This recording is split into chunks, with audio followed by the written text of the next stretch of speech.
SSC GD document में किस चीज़ से रिजेक्ट होता है इंसान? जैसे कि जब भी आप डॉक्यूमेंट वेरिफिकेशन करने जाओगे तो बहुत सारे बच्चे कहते हैं किस चीज़ से रिजेक्ट होते हैं, हमें बता दीजिए, डॉक्यूमेंट में क्या ऐसी प्रॉब्लम होती है कि हमें रिजेक्ट कर देते हैं। पहली बात, डोमिसाइल पे आपके घर का एड्रेस गलत। अगर आपका घर का एड्रेस कहीं है और आपने डोमिसाइल पे कहीं का मेंशन कर दिया है तो बाहर हो जाएंगे, क्योंकि आपकी पुलिस वेरिफिकेशन हो ही नहीं सकती है। पुलिस वेरिफिकेशन वहाँ होती है, जैसे घर मेरा इधर है तो यहीं पास का जो मेरे गांव इधर मल्ले का पुलिस स्टेशन है, मेरी वेरिफिकेशन वहीं हो सकती है। आपने वहाँ का नाम ही नहीं लिखा, आपने किसी और गांव का डाल दिया तो आप बाहर हो जाएंगे, या पहले भी या फाइनल में भी। पहली बात वो होता है किसी ने गलत तरीके से मतलब जॉब लेने के चक्कर में बॉर्डर की जगह जनरल एरिया डाल दिया है। ऐसा होता है ना, कभी दूसरे जगह का डालोगे क्या, वो तो बॉर्डर एरिया, और एसएससी जी के रूल के हिसाब से बाहर कर देते हैं। डोमिसाइल पे बिल्कुल भी गलत नहीं होना चाहिए। दूसरी बात, डेट ऑफ बर्थ, किसी भी चीज़ में डेट ऑफ बर्थ दिखाओगे तुम्हारी एक ही डेट ऑफ बर्थ होनी चाहिए। ये नहीं कि एक जगह कुछ है, दूसरी जगह कुछ है, तीसरी जगह गलत है या कुछ भी है तो आप बाहर हो जाओगे। डेट ऑफ बर्थ से तो डेफिनेटली आपको बाहर कर देंगे, चाहे मार्कशीट पे हो, किसी भी डॉक्यूमेंट पे जो भी शो अप करोगे। तीन ही चीज़ें देखते हैं, क्वालिफ़िकेशन। फिर अगर आपने जितनी भी हाईएस्ट क्वालिफ़िकेशन डाली कोई बात नहीं, अगर आप नहीं प्रोवाइड कर पाते, जैसे ग्रेजुएशन डाली आपने, ग्रेजुएशन के डॉक्यूमेंट नहीं दिए, कोई बात नहीं, वहाँ देने होते हैं 10th। सबसे बड़ी बात है 10th का होना ही होना चाहिए। अगर आप 12th का भी दे देते तो कोई बात नहीं, 12th का भी दे दो, जितने का देना मर्जी आपके, बट 10th इज़ ज़रूरी है। 10th बेस पे ये जॉब है, 10th की मार्कशीट मांगिए, 10th बेस पे ये जॉब मिलती है, ठीक है।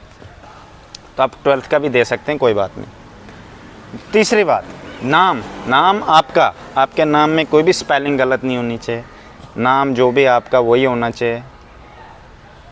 पूरे हर डॉक्यूमेंट में आपका नाम एक ही जैसा होना चाहिए। ऐसा नहीं कि आपके कुछ डॉक्यूमेंट पे आधा, जैसे मेरा नाम है अजय राजपूत, आगे मैं दूसरे डॉक्यूमेंट पे अजय सिंह राजपूत लिख दूंगा, तीसरे डॉक्यूमेंट में अजय पता नहीं क्या डाल दूंगा, तो ऐसे आपको बाहर कर देंगे, क्योंकि ये नाम नहीं होता, नाम एक ही होना चाहिए।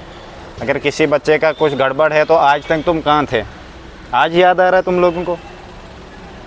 इस सिद्धर से पता चलता है you people are not serious.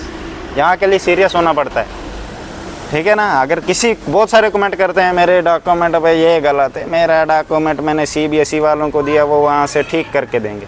वो क्यों ठीक करके देंगे, नौकर लगे हैं तेरे भाई, जाओ ना, मेहनत लगती है इस चीज़ के लिए। ऐसे थोड़ी ना, कोई भी डॉक्यूमेंट तुम्हारा आधार कार्ड ही क्यों ना हो, ठीक होना चाहिए।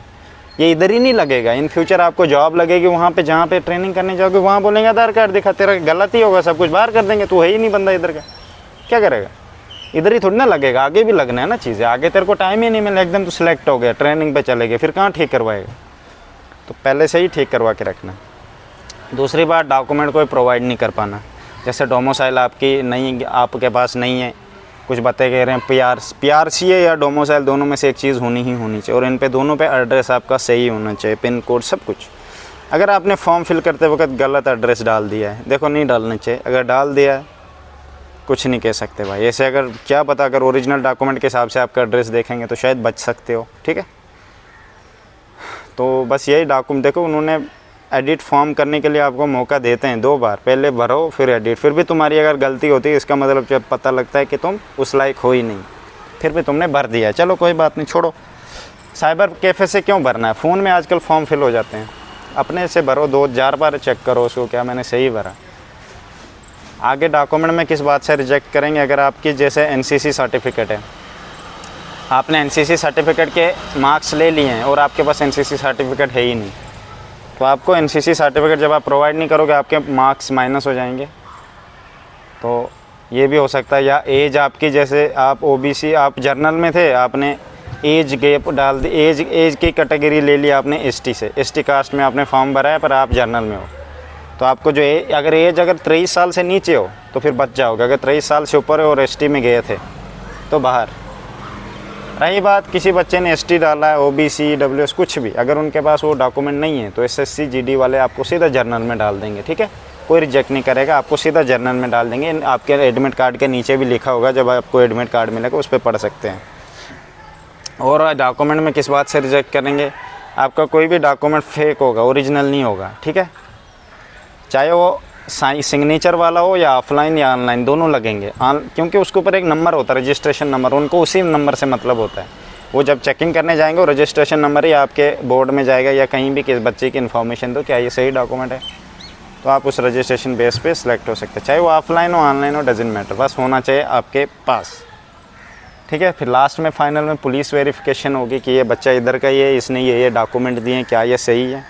अगर कोई बच्चे फेक पीआरसी या डोमिसाइल बना के दूसरी स्टेट में घुस जाते हैं, उनके लिए बड़ी प्रॉब्लम हो जाती है। वो तो किसी न किसी पैसे खिला के कर लेंगे, जैसे पुलिस स्टेशन जाएंगे, बोलेंगे सर हम आपको 1 लाख देंगे, मेरा काम करवा दो, तो नेचुरली कौन नहीं करेगा, कर देते हैं। तो जिनके पास ओरिजिनल है वो तो नेचुरली ये बचे हुए हैं। बस यही चीज़ें होती डॉक्यूमेंट में रिजेक्ट होने के लिए। और ये सब आपके पास डॉक्यूमेंट है, ले जाना साथ में, वहाँ पे फ़ोटोस्टेट 2-2 ले लेना सबकी, कोई दिक्कत वाली बात नहीं है, सबकी ले लेना ध्यान से। लास्ट ईयर भी बहुत सारे बच्चों ने लिए नहीं थे, फिर उधर ढूंढते हैं, वहाँ तो मिलता नहीं, सेंटर होता कहीं गाँव में या ऐसी जगह जहाँ दुकानें होती नहीं फ़ोटोस्टेट की। इसलिए मेहरबानी करके साथ में ले लेना, 3-3 भी ले लोगे खुद, पूरी फाइल ले लेना, जितने भी आपकी लाइफ के डॉक्यूमेंट, 10th 12th जो भी है, आधार कार्ड या 8th का रजिस्ट्रेशन कार्ड, कोई भी, सब साथ में फ़ाइल ले जाना। क्योंकि अगर कोई इमरजेंसी में वहाँ डॉक्यूमेंट तुम्हें ज़्यादा लग भी गया तो आपको पता होगा मेरा डॉक्यूमेंट इसी में है, फाइल में। ये नहीं कि कौन कौन से लगेंगे, जब कौन कौन से एडमिट कार्ड के नीचे मेंशन है, आपको दिक्कत ही नहीं है, बस फ़ोटोस्टेट ले लेना। ठीक है, बेस्ट ऑफ लक।